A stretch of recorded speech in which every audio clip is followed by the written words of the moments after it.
जय श्री गणेश जी, हर हर महादेव। मैं हूँ ज्योतिषाचार्य डॉक्टर संध्या सक्सेना, माँ लक्ष्मी ज्योतिष आध्यात्मिक संस्थान की तरफ से आप सभी का बहुत बहुत धन्यवाद करती हूँ और शुभकामनाएं देती हूँ मेरे चैनल को देखने के लिए।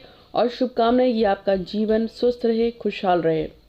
आज का नया दिन शुरू होने से पहले मैं आपको फिर से ध्यान दिला देती हूँ कि आने वाले 4 तारीख से 8 तारीख तक का जो टाइम है बहुत ही प्रीसियस है। 4 तारीख को भगवान विष्णु अपनी दिव्य निंद्रा से उठ जाएंगे। 5 तारीख को माता तुलसा का भगवान विष्णु के अवतार लिए देव शालिग्राम से विवाह मनाया जाएगा। 6 तारीख को वैकुंठ चतुर्दशी है। ऐसा कहा जाता है उस दिन यदि किसी की मृत्यु हो जाए तो वो सीधे विष्णु जी के द्वार पे पहुंचता है। या मैं ये भी कह सकती हूँ इन 4 से 8 दिन के बीच में जिसकी भी मृत्यु होती है वो सीधे सीधे सीधे सीधे भगवान के घर में ही पहुंचता है। उसके बाद जो आएगा वो 7 तारीख आएगी। 7 तारीख को देव दीपावली लग जाएगी शाम को 4 बजे, जैसे आपको पहले बताया है। और ये दिवाली उतनी ही खास है जितनी आपकी दिवाली होती है। फ़र्क इतना होता है, स्वर्ग में दिवाली मनाई जाती है, स्वर्ग को खूब सुंदर सजाया जाता है। ऐसा कहा जाता है स्वर्ग के द्वार खुल जाते हैं इस दिन। यदि किसी की मृत्यु हो तो वो सीधे भगवान के द्वार में जाके समा जाता है। यानी कि ये पूर्णमासी है। कौन सी? कार्तिक पूर्णमासी। कार्तिक पूर्णमासी को यदि किसी व्यक्ति की मृत्यु हो जाती है तो व्यक्ति सीधे सीधे स्वर्ग में जाता है। मैं 2 ऐसे लोगों को जानती हूँ जिनकी मृत्यु कार्तिक पूर्णमासी के दिन हुई थी, जिसमें एक मेरी खुद की माँ है जिनके नाम से पूरा यूट्यूब चैनल चलता है, माता लक्ष्मी। मेरी माँ का नाम लक्ष्मी सक्सेना था। उनको 2017 में पूर्णमासी कार्तिक के दिन ही उन्होंने शरीर छोड़ा था अपना। और उनकी मृत्यु कितनी खराब हुई थी वो मैंने बताया था आप लोगों को कि स्कॉट नाम का एक हॉस्पिटल है नोएडा का। सिर्फ पेट दर्द था मेरी माँ की और तब वो भर्ती हुई थी। उन्होंने लगभग 2 महीने तक उनका ट्रीटमेंट के बहाने उनको रोका। 22 लाख का बिल बना दिया। और जब हमने उनसे बोला कि इतना सारा बिल किस लिए, हमारा पेशेंट हमारे हवाले करो। जिस दिन मैंने उनसे कहा और मैं लड़ने गई, उसके रात को लगभग 11:15 पे फ़ोन आया कि आपकी माताजी का मल्टीपल ऑर्गन फेल होने की वजह से मृत्यु हो गई। उसी समय वहाँ पे 1-2 और केसेस हुए थे जो मुझे पता चला था कि किसी लड़की का, जो छोटी सी 8 साल की लड़की का भी 12 या 13 लाख का बिल बना दिया था उन्होंने। तो भाई बच के रहिए। खैर हमें पैसे देने पड़े और हम कुछ कर भी नहीं पाए क्योंकि उन्होंने मेरी माँ को इतना बढ़िया तरीके से चीर फाड़ दिया था कि हम कुछ भी नहीं कर पाए। तब इतनी अकल भी नहीं थी, 2017 की बात है। और तब मेरे पास इतना पावर भी नहीं था जितना आज मेरे पास पावर है। लेकिन वो जो डॉक्टर थी और वो जो उसके साथ के लोग थे उनको मैं कभी भूलूंगी नहीं, ना भूली हूँ और ना ही अपने आप को कभी भूलने देती हूँ। एक और व्यक्ति हैं जो मेरे पड़ोसी थे, चौरसिया अंकल जी, उनकी मृत्यु हुई थी। वो भी इसी दिन वैकुंठ मतलब कार्तिक पूर्णमासी के दिन ही उन्होंने भी मोक्ष लिया था। और उनकी मृत्यु के बाद उनके परिवार का बहुत अच्छा हुआ, बहुत अच्छा हुआ, बहुत अच्छा हुआ। ठीक इसी तरह से मेरी माता के जाने के बाद मेरा चैनल बना, मैंने उनके नाम से चैनल बनाया। और ये सब जो भी मैं करती हूँ वो सब उसके बाद ही है। उनसे पहले भी था लेकिन तब इतना नहीं था जितना अब है।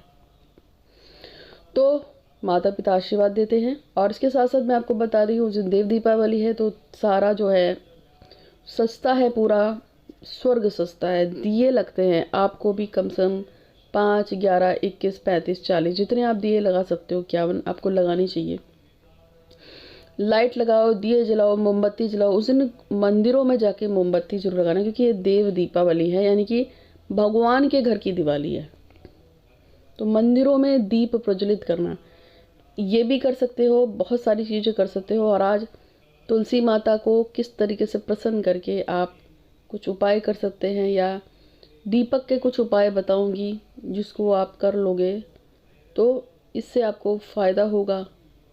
और एक चीज़ बात कह रही हूँ, देव दीपावली यानी कि 7 नवंबर की लास्ट रात को जितनी बड़ी आपकी इच्छा है, जितनी बड़ी आपकी इच्छा है उतनी ज़्यादा दिए जलाकर मन्नत मांग लेना है। अब आप बोलोगे कैसे? तो वो ऐसे, अगर आपको लगता है कि आपकी इच्छा जो है ये है कि मुझे उससे शादी करनी है, मुझे जॉब चाहिए है, मुझे पैसे चाहिए, जो भी है, तो अपने बजट के हिसाब से मंदिर में जाके दिए जला दो। और दिए अगर नहीं जला पा रहे हो, आपके पास इतना अच्छा बजट नहीं है, तो मैं उसका भी बहुत अच्छा उपाय बताती हूँ। खूब सारी छोटी छोटी गोल गोल बत्तियाँ बना लो और सरसों का तेल लेके उसमें सारी की सारी बत्तियाँ डुबो दो। बस, अब कुछ भी नहीं करना है। जब आप जाओगे तो वहाँ पे भगवान के मंदिर में एक एक बत्ती रखो और उसे जला दो, क्योंकि बत्ती इतना तेल सोख चुकी है कि वो आराम से जलेगी। आपको भी पता है, मुझे ही पता है, 5, 10, 15 मिनट तो बिल्कुल जलेगी। और अगर आप उसको किसी दिए में रख सकते हैं, छोटे छोटे दिए में रख सकते हैं। और हाँ, पुराने दिए यूज़ कर सकते हैं। अब कैसे यूज़ कर सकते हैं? अगर आपके घर में दिए पड़े हुए हैं पुराने और आप नए दिए नहीं ले सकते हो, तो वैसे भी बता रही हूँ, अगर आपके पुराने दियों को यूज़ करना है तो एक बाल्टी में पानी रख लो, सर्फ घोल के उसमें सारे दिए डाल दो और धो के उनको अच्छे पानी से धो लीजिए और उसके बाद धूप में सुखा दीजिए। उसके बाद थोड़ा सा गंगा जल लेके उस पर छिड़कना तो छिड़क दीजिए, वरना कुछ भी नहीं है, वो धुल गए, वो साफ़ हो गए, आप उसको रीयूज़ कर सकते हैं।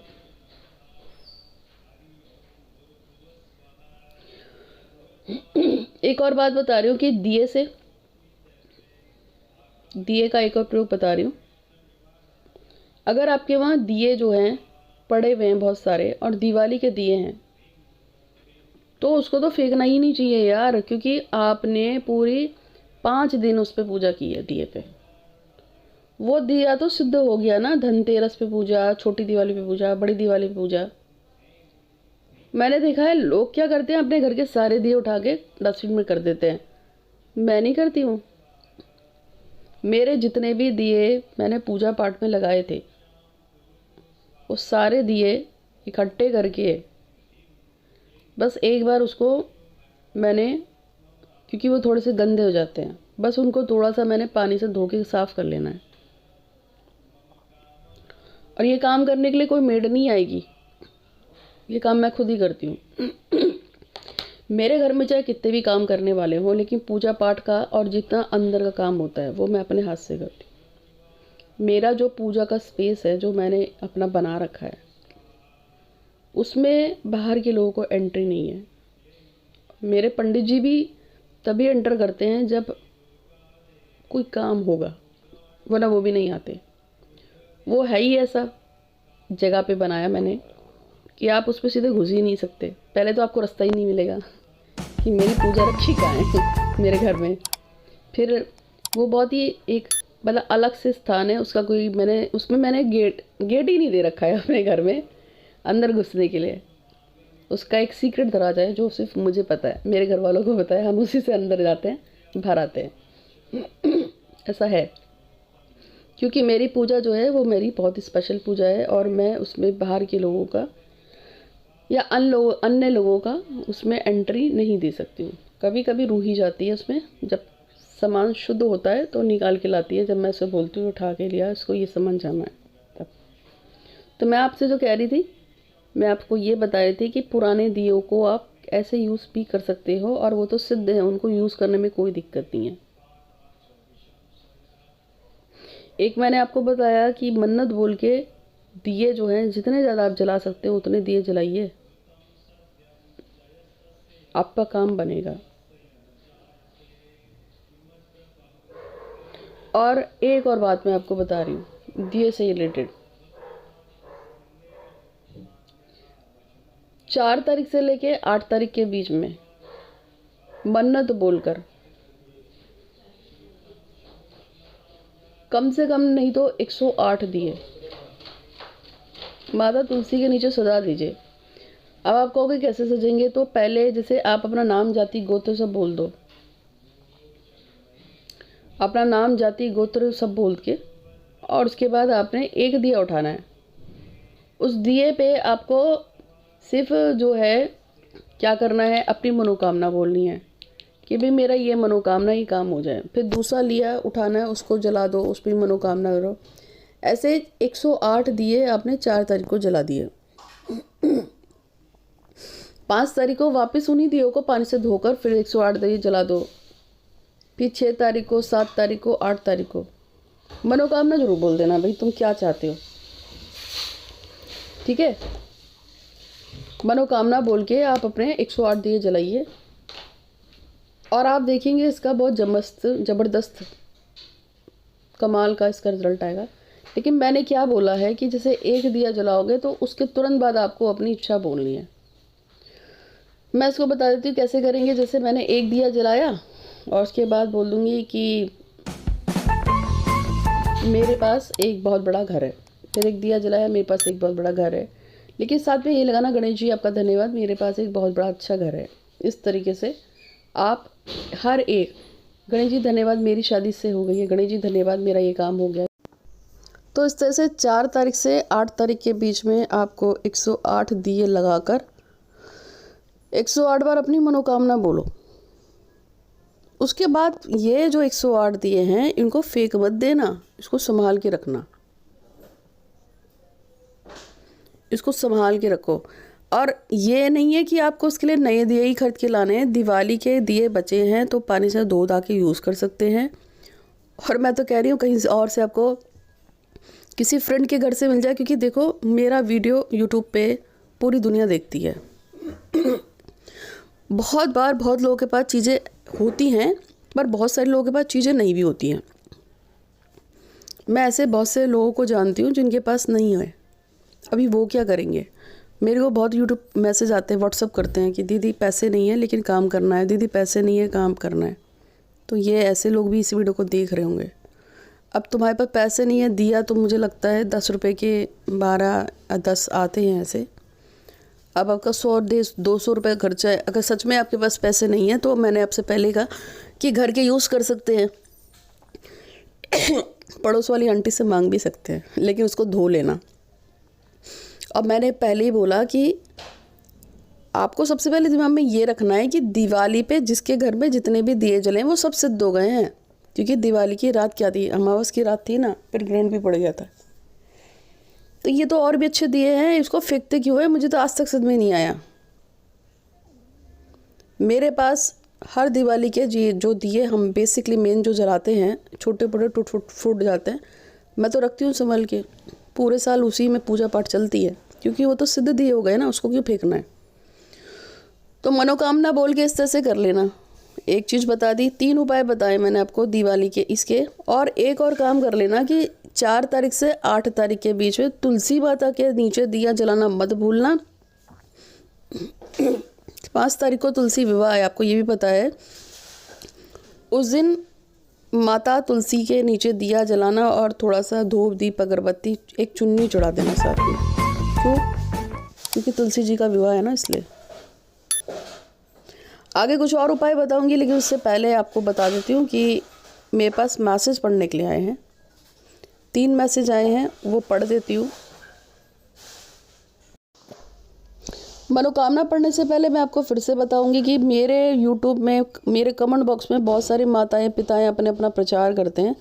भाई अगर आप में से किसी को इनसे काम करवाना है तो करवा सकते हैं, मुझे कोई प्रॉब्लम नहीं है, लेकिन ये इनका संबंध मुझसे कोई भी नहीं है। एक लड़की ने इनमें से किसी एक को फ़ोन कर लिया था, तो कहता है कि मैं तो संध्या दीदी का रिश्तेदार हूँ मैं उनसे मिलवा दूँगा आपको, आप मेरे अकाउंट में पैसे डाल दीजिए। इत्तेफाक से मेरा नंबर उसने देख लिया और उसने फिर मुझे ही व्हाट्सअप कर दिया कि इस नाम का इस नंबर से मैसेज आया है कि वो आपका रिश्तेदार है और अकाउंट में पैसे डलवाने की बात कर रहा है। मैंने कहा ना मैं एक ही संध्या हूँ, मेरा कोई रिश्तेदार नहीं है। तो ऐसा आप बच के रहिएगा। अगर कोई ऐसे आपको बोलता है, बिहार में कोई व्यक्ति है, उसने मेरा सेम डिट्टो कॉपी कर लिया, मेरा चैनल माँ लक्ष्मी ज्योतिष, लेकिन चैनल कॉपी कर सकते हो लेकिन संध्या कहाँ से लाओगे, संध्या तो एक ही है ना, वो मैं हूँ। खैर हर आदमी अपने अपने तरीके से पैसे कमाने का तरीका ढूंढ लेता है। अब आप जानते हैं कि फ़ोन पे कितने फ्रॉड होते हैं। अपना ATM नंबर बता दो, अपना पिन नंबर बता दो, आपको मैसेज आएगा, फिर रिवर्ट में मैसेज कर देना। सब पैसे कमाने के धंधे तो हैं। अब आदमी की कितनी दिमाग चलता है, यही है। तो आज मेरे पास 3 मैसेज आए हैं। एक तो है, एक लड़की है राखी, ये एक्ट्रेस हैं और ये इंडस्ट्री में काम करती हैं। इन्होंने बॉलीवुड में और भोजपुरी मूवीज़ में और कई जगह काम किया है। इनकी इच्छा है कि इनको एक बहुत बड़ा घर चाहिए, जो उनका सपनों का घर है, वो बनने में दिक्कत आ रही है। तो ये चाहती इनका घर बन जाए। और एक तो मैं भी चाहती हूँ मेरा घर मुझे तैयार करवाना है, एक मेरे को भी अपना घर तैयार करना है। एक इच्छा मेरी भी हो गई। इसके अलावा एक लड़की है तन्वी, ये है कश्मीर नहीं जम्मू से है। इसको सुहेल से शादी करनी है पर काम नहीं हो रहा है इसका। 3, जबकि मैंने तन्वी तुमको बता दिया है कि जनवरी में तुम्हारी कुंडली के हिसाब से लव मैरिज के पूरे योग हैं, तो तुम्हारी शादी जनवरी से फरवरी के बीच में उस लड़के से हो जाएगी। फिर भी मैं तुम्हारी विश पढ़ रही हूँ क्योंकि तुम चाहती हो। और एक लड़की है सुनीता, वो चाहती है सिक्योरिटी गार्ड में उसको जॉब मिल जाए। उनका मैसेज आया था मेरे पास। और वो जो मेरे सब्सक्राइबर्स हैं, जिनकी जो विश है जायज, हम सभी की जो भी इच्छाएं उसके पूर्ण करने के लिए भगवान श्री गणपति महाराज का, महादेव का, धरती माता, आकाश पिता का धन्यवाद धन्यवाद धन्यवाद। हमने जो भी गलतियां की हैं उसके लिए हम क्षमा चाहते हैं। जिन्होंने हमारा बुरा किया है हम उनको क्षमा करते हैं। और हमें जो भी कुछ मिला है आज तक हम उसके लिए धन्यवाद करते हैं, धन्यवाद करते हैं, धन्यवाद करते हैं। तो मैंने आपको कुछ दिए के उपाय बताए हैं। एक और अंत में दिए का उपाय बता रही हूँ। यदि मनोकामना बोलकर 8 नवंबर जिस दिन ग्रहण है उस दिन चौराहे पे दिया जला के आओगे और उसमें थोड़ा सा काला तिल डाल दोगे, अपने सर से 7 बार उसारगे उल्टा, अपनी कामना बोलते हुए वो काला तिल उसमें मिला के, फिर अगर आप चौराहे पे या निर्जन स्थान पे दिया जला के आओगे, खासतौर पे ऐसा कोई मंदिर जहाँ कोई कभी जाता ना हो, तो आपकी इच्छा ज़रूर पूरी होगी। तो चैनल पसंद आया तो लाइक कीजिएगा, सब्सक्राइब कीजिएगा और कमेंट बॉक्स में हर हर महादेव ज़रूर लिखिएगा। और वीडियो पसंद आया तो शेयर कीजिएगा। सारे वीडियो देखिए, आपकी कामना इसी से पूरी हो जाएगी। फिर भी ज़रूरत पड़ती है तो मेरा नंबर दिया हुआ है। आज के लिए इतना ही। आपका दिन शुभ हो। धन्यवाद।